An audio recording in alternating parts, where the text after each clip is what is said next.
The first step is to establish that something is possible. Then probability will occur. I think it's very important to have a feedback loop, where you're constantly thinking about what you've done and how you could be doing it better. When something is important enough, you do it even if the odds are not in your favor. Persistence is very important. You should not give up unless you are forced to give up. If you get up in the morning and think the future is going to be better, it is a bright day. Otherwise, it's not. If something is important enough, even if the odds are against you, you should still do it. I think it's possible for ordinary people to choose to be extraordinary. There's a tremendous bias against taking risks. Everyone is trying to optimize their ass covering. Great companies are built on great products. You shouldn't do things differently just because they're different. They need to be better. People should pursue what they're passionate about. That will make them happier than pretty much anything else. I didn't go to Harvard, but the people that work for me did. It's okay to have your eggs in one basket as long as you control what happens to that basket. We're going to make it happen. As God is my bloody witness, I'm hellbent on making it work. My biggest mistake is probably weighing too much on someone's talent and not someone's personality. I think it matters whether someone has a good heart. The secret of my success is that we have gone to exceptional lengths to hire the best people in the world. I'm interested in things that change the world or that affect the future and wondrous, new technology where you see it, and you're like, wow, how did that even happen?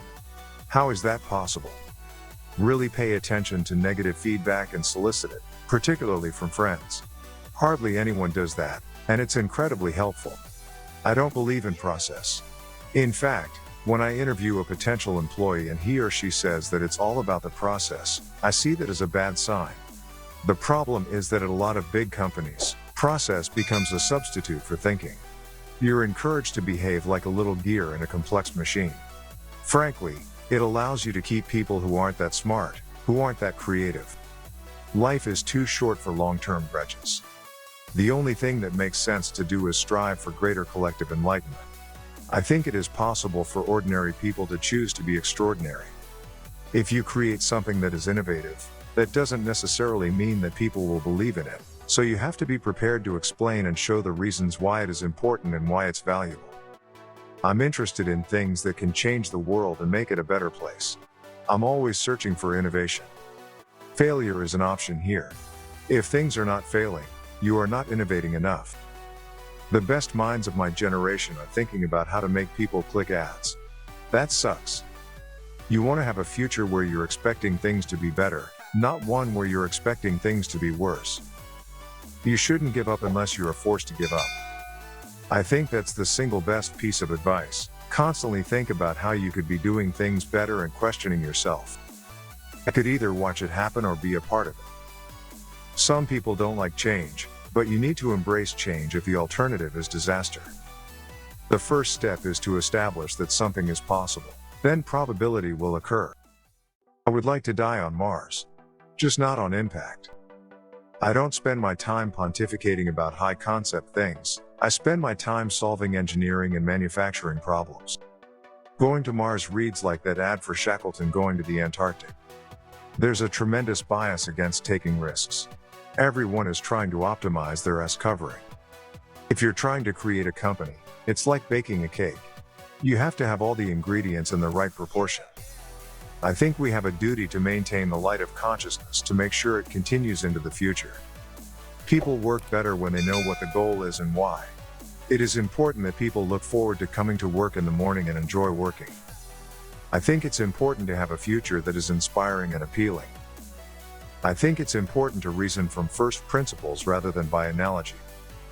I don't create companies for the sake of creating companies, but to get things done. I'm not trying to be anyone's savior. I'm just trying to think about the future and not be sad. If something is important enough, you should try, even if the probable outcome is failure.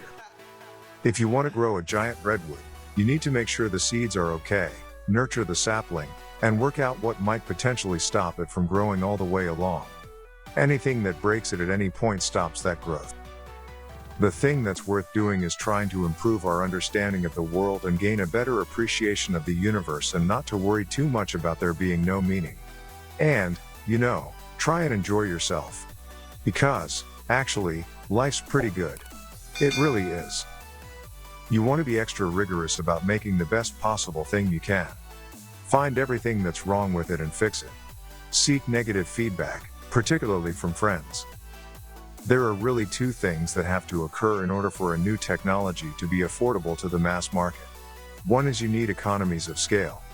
The other is you need to iterate on the design. You need to go through a few versions.